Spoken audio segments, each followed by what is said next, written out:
Shri Gayatri tours and travels Chardham యాత్ర complete travel plan. అందరికీ నమస్కారం. Welcome to its TV. ప్రస్తుతం మనతో పాటు ఉన్నారు ప్రముఖ ఆధ్యాత్మికవేత్త, వాస్తు జ్యోతిష్య పండితులు, అలాగే జ్యోతిష్య రత్న బిరుదాంకితులు శ్రీమతి డాక్టర్ సూరంపూడి భానుకోటేశ్వరి గారు. అమ్మతో మాట్లాడి మనకున్న ధర్మ సందేహాలన్నింటినీ కూడా నివృత్తి చేసుకునే ప్రయత్నం చేద్దాం. నమస్కారం అమ్మ. జై శ్రీరామ్. శ్రీమాత్రే నమః. శ్రీ గురుభ్యో నమః. అమ్మ, ఇంట్లో ఉన్నప్పుడు మనం అమ్మ వాళ్ళు కానీ లేదా పెద్దవాళ్ళు కానీ ముడుపు కట్టడం చూస్తూ ఉంటాం కదా. అసలు ముడుపు అంటే ఏంటి, దాన్ని ఎలా కట్టాలి? ఏదైనా కోరికలతోటి ముడుపు కడుతూ ఉంటారు. తీరని కోరికలు ఏవైనా ఉంటే, ఇంకా జడంగా ఇది ఎప్పటికీ తీరదేమో అనుకున్న కోరికలు కొన్ని ఉంటే కనుక ముడుపు కడితే అవి తీరుతాయని ఒక మనకి అది తీరుతాయి ఖచ్చితంగా. ముడుపు కడితే తీరని కోరికలు అంటూ మ్యాక్సిమం ఉండవు. ఇంకా మరీ వాళ్ళ కర్మభారం, కట్టే వాళ్ళ కర్మభారం మరీ ఎక్కువ ఉంటే అప్పుడు కొంత ఇబ్బంది అవ్వచ్చు కానండి, బట్ మ్యాక్సిమం తీరుతాయి. ముడుపు కట్టాలంటే ఫస్ట్ ప్రాసెస్ ఏంటంటే, ఏదైనా ఒక తెల్లటి గుడ్డుని ఇప్పుడు రేపు కట్టాలని అనుకున్నాం అనుకోండి, ముందు రోజే ఒక తెల్లటి వస్త్రాన్ని కొనుక్కొచ్చుకొని దాన్ని పసుపు నీళ్ళలో జాడించాలి. జాడించేసేసి ఆరపెట్టాలి. ఆరపెట్టి మరుసటి రోజు ఉదయాన్నే అది ఏదైతే మనం ఆ వస్త్రంలో పసుపు నీళ్ళలో జాడిస్తామో ఆ వస్త్రంలో 11 రూపాయలు ఎంతో అంత మీ శక్తిని అనుసరించి పెట్టి 3 ముళ్ళు వేసి భగవంతుడి దగ్గర పెట్టాలి. నేను ఈ కోరిక నిమిత్తం ఈ ముడుపు కడుతున్నాను. ఈ ముడుపు కట్టిన తర్వాత, ఈ కోరిక తీరిన తర్వాత నేను ఇప్పుడు ఎంతైతే అందులో పెట్టారో దానితో పాటు ఇంకా పైకి ఎంతో అంత వేసి నేను అంటే వాళ్ళ శక్తిని అనుసరించి నీ హుండీలో సమర్పించుకుంటాను అని చెప్పి ముడుపు కట్టచ్చు. ఇలా ముడుపు కడితే కనుక పనులు అవుతాయి మనకి. సో కోరికలు ఏవైతే చాలా రోజుల నుంచి తీరట్లేదు అని బాధపడుతున్నారో, పెద్ద కోరికలు అన్న ఫీలింగ్ ఉంటే ఇలా ముడుపు కట్టుకొని చక్కగా అవుతుంది అని అయితే సెంటిమెంట్ అండ్ నమ్మకం అయితే చాలా ఉంటుంది. చాలా మంది కట్టి అయిన వాళ్ళు కూడా ఉన్నారు. ముడుపు కడతారు. అంతేందుకు ఇప్పుడు మనం కోరికల నిమిత్తం ముడుపు కడతారు. ఏదైనా శుభకార్యం స్టార్ట్ చేసినప్పుడు కూడా మనం కడతాం. ఆ పని అంతా మనకి చేపట్టిన శుభకార్యం అంతా సక్సెస్ఫుల్గా అవ్వాలంటే పసుపు దంచి భగవంతుడి దగ్గర ముడుపు కట్టి పెడతారు. మా పని అయినప్పుడు సపోజ్ వివాహం పెట్టుకున్నారు, వివాహం పనులు ప్రారంభించడానికి అలా డైరెక్ట్గా ప్రారంభించకూడదు. ఇంకా అంటే ఇప్పుడు కొంతమంది అలా ప్రారంభించేస్తే అది వాళ్ళ పర్సనల్ అనుకోండి, బట్ అలా ప్రారంభించకుండా ఫస్ట్ గుమ్మాలకి పసుపు రాసి మంగళ తోరణాలు కట్టి కనీసం ఒక 2-3 పిలిచి, లేదా వాళ్ళ ఇంట్లో సభ్యులైనా పర్లేదు, రోటికి చక్కగా పసుపు రాసి దానికి ఒక పసుపు కొమ్ము కట్టి రోకలికి కూడా కట్టి పసుపు దంచాలి. పసుపు దంచి ఆ తర్వాత మన ఇంట్లో ఉన్న దైవ మందిరంలో ముడుపు కట్టి అప్పుడు మన శుభకార్యం కనుక ప్రారంభిస్తే నిర్విఘ్నంగా సాగుతుంది.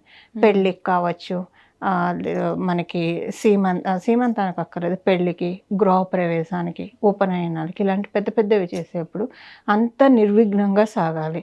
ఎలాంటి ఇబ్బందులు పడకుండా ఉండడానికి ఇలా చేస్తే భగవంతుడే మనతోటి ఉండి మనకి అంతా కూడా అర్ధ బలంతో మనం చేపట్టిన పనిని సక్సెస్ఫుల్గా చేపిస్తారు. ఓకే, అంటే కోరికల కోసం కడతారు, అంతేకాకుండా ఎటువంటి ఆటంకాలు, ఇబ్బందులు లేకుండా ఒక పని శుభకార్యం తలపెట్టినప్పుడు కూడా కడతారు. అమ్మ, మరి ముడుపు కట్టిన తర్వాత కోరిక నెరవేరింది అనుకోండి, దాన్ని ఏ విధంగా ఏం చేయాలి? ఆ ముడుపుని తీసేసేసి ఏ దేవుడికైతే ఆ ముడుపు కట్టారో ఆ దేవాలయానికి వెళ్ళి, ఇప్పుడు సపోజ్ కొంతమంది ఏం చేస్తారంటే తిరుపతి వచ్చి ముడుపు చెల్లించుకుంటాం అని అంటారు. అప్పుడు అలా పెట్టుకున్నప్పుడు తిరుపతికి వెళ్ళి అక్కడ వాళ్ళు పెట్టుకునే దాన్ని బట్టి ఉంటుంది. ఏ దైవానికి పెట్టుకున్నారు, ఏ ప్లేస్లో ఇస్తామని పెట్టుకుంటారు, అది కూడా ముందు చూసుకోవాలి. అక్కడికి వెళ్ళి ఆ ముడుపు వేసి దాంతోపాటు వాళ్ళు ఎంత అనుకుంటున్నారో ఆ అమౌంట్ కూడా వేసేసి వస్తే సరిపోతుంది. ఇప్పుడు కొంతమందికి తిరుపతి మొక్కుకుంటారు కానీ వెళ్ళలేకపోతూ ఉంటారు. అప్పుడు ఏంటంటే చిన్న తిరుపతి వెళ్ళి అక్కడ కూడా వెంకటేశ్వర స్వామికి చేయొచ్చు. అంటే పెద్ద తిరుపతిలో ఏమన్నా మొక్కులు ఉంటే, జనరల్గా చెప్తున్నాను, ఇప్పుడు పెద్ద తిరుపతిలో ఏమన్నా మొక్కులు ఉంటే పెద్ద తిరుపతిలో తీర్చుకోవచ్చు, లేదా చిన్న తిరుపతిలో అయినా తీర్చుకోవచ్చు. కానీ చిన్న తిరుపతిలో ఉన్న మొక్కులు అక్కడే తీసుకోవాలి, ఇంకెక్కడ తీసుకోవడానికి ఉండదు, అవకాశం ఉండదు. సో ఇలాగా చేయొచ్చు. ఏ దేవీ దేవతలకైతే వాళ్ళు ముడుపు కడతారో ఆ తత్సంబంధితమైన దేవీ దేవతల ఆలయాల్లో ఆ ముడుపుని సమర్పించాలి. వాళ్ళు ఆ కట్టినప్పుడు చెప్పుకుంటారు కదా ఎంతైతే వేస్తామని, ఆ పైన వేసి అక్కడ హుండీలో సమర్పిస్తే సరిపోతుంది. ఓకే. ఓకే. అమ్మ కొంతమంది గుడిల్లో గూడా కడతారు కదా ముడుపులు. ఆ ప్రాసెస్ వేరే ఉంటదా? గుడిలో అక్కడ మనకి ఇంకా వైదికంగా కట్టిస్తారు కదా! అక్కడ బ్రహ్మగారు ఉంటారు. అర్చక స్వామివారు ఉంటారు. హ్మ్. వారు కట్టిస్తారు. అక్కడే అమ్ముతారు మనకి ముడుపు సామాన్లన్నీ. అక్కడ స్వామివారికి మనం వాళ్ళే చెప్పి మంత్రాలతోటి కట్టిస్తారు. అక్షింతలు అవన్నీ వేసి ఎక్కడ కట్టాలో కూడా వాళ్ళే చెప్తారు. హ్మ్. మనకి పనయిన తర్వాత అది గుర్తుపెట్టుకొని తీసి అక్కడ అర్చక స్వామివారిని అడిగితే వారు చెప్తారు. వారు సెలవిచ్చినట్టు చేయాలి. అలా కట్టేసి ఓకే. వదలకుండా వారు చెప్పినట్టు, వారు సెలవిచ్చినట్టు చేయాలి. హ్మ్. సో, ఇప్పుడు ఈ పాయింట్‌లో ఏంటంటే ఎలాగో టాపిక్ తీసుకున్నారు కాబట్టి మనకి హైదరాబాద్ వాస్తవ్యులకి హ్మ్. కర్మాన్ ఘాట్ ఆంజనేయ స్వామి గుడి ఉంది. చాలా అవునవును. Powerful temple. హ్మ్. అక్కడ ముడుపు కడితే మటుకు అవ్వని పని అంటూ ఉండదు. హుహు. ఏ పనైనా అవుతుంది. ఓకే. ధర్మబద్ధమైన ప్రతి కోరిక తీరుతుంది.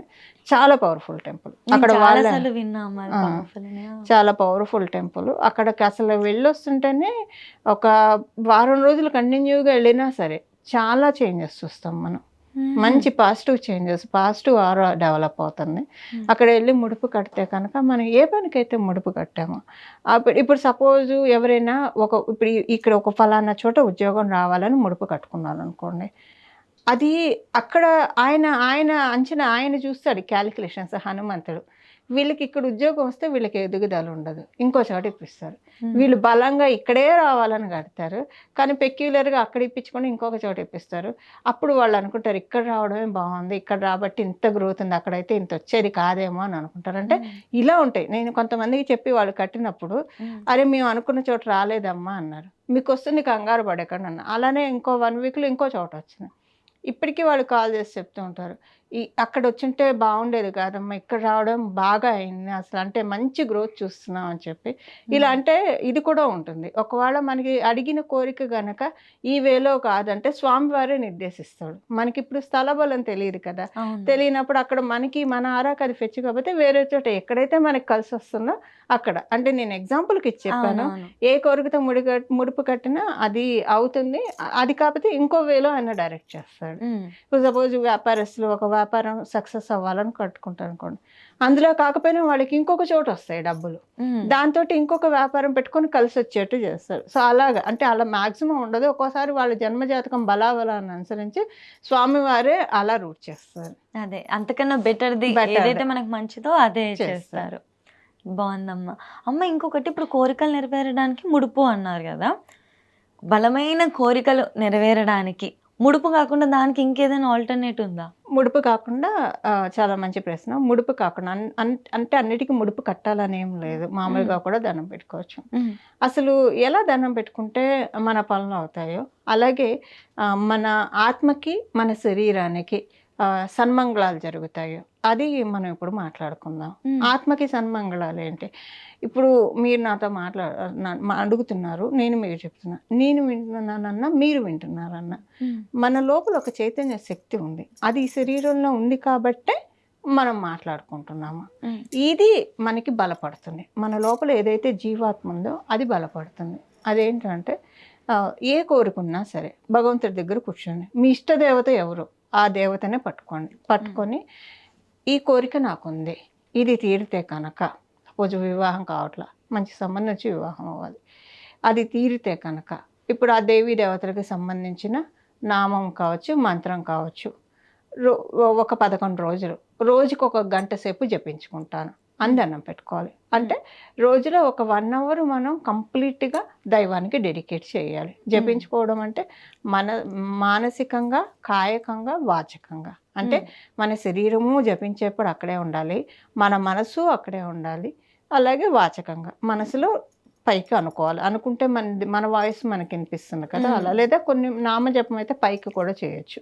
ఇప్పుడు ఓకే. బీజాక్షరాలైతే మనం పైకి చెప్పకూడదు. నామజపానికి లోపల చెప్పుకోవచ్చు, పైకి చెప్పుకోవచ్చు. హ్మ్. సో, మనం మొక్కుకునే మొక్కు కనుక ఇలా మొక్కుకుంటే భగవన్నామ స్మరణ చేస్తామని మొక్కుకుంటే కనుక హ్మ్. పని అవుతుంది. పుణ్యం కూడా వస్తుంది. మనం హ్మ్. ఒక మాట వింటూ ఉంటాం.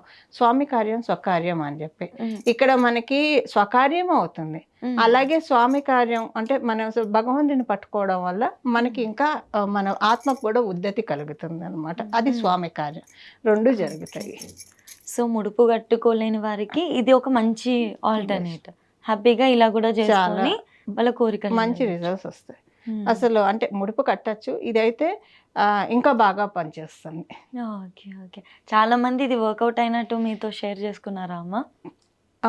ఎస్, మంచి చక్కగా అయింది, చక్కగా అనుకున్న పనులు చాలా. అయినాయి అని చెప్పి.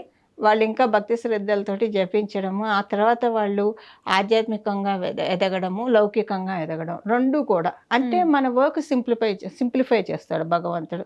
వర్క్ ఇప్పుడు పరివార దేవతలు అని ఉంటారు. ఏ దేవతనైతే మనం ఉపాసిస్తూ ఉంటామో ఆ పరివార దేవతలు వచ్చి మన పనులన్నీ చక్కబెడతారు. తర్వాత మనకి ఒక స్టేజ్లో మనం చేస్తూ పోతే కరెక్ట్గా మనం మూల విరాట్ని పట్టుకోవడానికి అర్హతను సాధించిన వాళ్ళం అవుతాం. అమ్మ ఇంకొకటి ముడుపు విషయంలో ఇందాక ఒక చిన్న ప్రశ్న అడిగేది ఉండే. ఏ దేవతలకి ముడుపు కట్టొచ్చమ్మా? ఎవరికైనా కట్టొచ్చా? లేదా వీళ్ళకే కట్టేది ఉంటది అని సంప్రదాయం ఉంటుందా? ఎవరికైనా కట్టచ్చు. లక్ష్మీ నరసింహస్వామి వారికి కట్టచ్చు, వినాయకుడికి కట్టచ్చు, వెంకటేశ్వర స్వామి వారికి కట్టచ్చు. ఇలాగ వాళ్ళకి ఏ దేవీ దేవతలు అయితే ఇష్టమో ఆ దేవీ దేవతలకి. ఇప్పుడు వీరభద్ర స్వామికి కూడా ముడుపు కడతారు కొంతమంది, వీరభద్ర స్వామికి కట్టచ్చు. ఇలాగ అంటే ఈ దైవానికే కట్టాలి అలా ఏమి ఉండదు. ఇప్పుడు నేను ఇందాక కర్మాన్ఘట్ హనుమాన్ టెంపుల్ అన్న, మరి హనుమంతుడు కదా, ఆయనకి కట్టచ్చు. ఇలాగ ఏ దేవీ దేవతలకైనా సరే ముడుపు కడితే కోరిక సత్వరంగా తీరుతుంది. ఏంటంటే ఇప్పుడు మన కోరికని దైవం ముందు ఒక ముడుపు కట్టి పెట్టామంటే, దైవం ముందు పెట్టామంటే, ఏదైతే మనకి మన పనులు అవ్వకుండా అడ్డు జరుగుతున్నాయి నెగిటివ్ ఫోర్సెస్, ఆ నెగిటివ్ ఫోర్సెస్ని అవన్నీ ఫ్రీజ్ అయిపోతాయి. అవన్నీ ఫ్రీజ్ అవుతాయి కాబట్టి మన పనులు మనకు అవుతాయి. ఇప్పుడు మనం ఒక రోడ్డు మీద వెళ్తూ ఉన్నాము, ఒక డెస్టినేషన్కి మనం వెళ్ళాలన్నప్పుడు ట్రాఫిక్ బాగా ఉంటే అరగంటలో వెళ్ళాల్సిన వాళ్ళం 2 గంటలకు వెళ్తాం. అదే ట్రాఫిక్ లేకపోతే అరగంటలో వెళ్ళాల్సిన వాళ్ళం 15 నిమిషాల్లో కూడా వెళ్ళచ్చు. సో ఈ ట్రాఫిక్ని క్లియర్ చేస్తారు. కాసేపు ట్రాఫిక్ని నెగిటివ్ ఎనర్జీస్ అనుకుందాం, వాటిని క్లియర్ చేస్తారు. మనం వెళ్ళే రూట్లో ఎలాంటి ట్రాఫిక్ లేకుండా భగవంతుడు చూస్తాడు. అంటే మనం చేపట్టే పని స్ట్రెస్ ఫ్రీగా, టెన్షన్ ఫ్రీగా చేపిస్తాడు. అందుకే భగవంతుడి ఆరాధన అనేది మనకు అంత ముఖ్యం. బాగా. ధన్యవాదాలమ్మా. మంగళం. నమో భగవతే వాసుదేవాయ. జై శ్రీరామ్.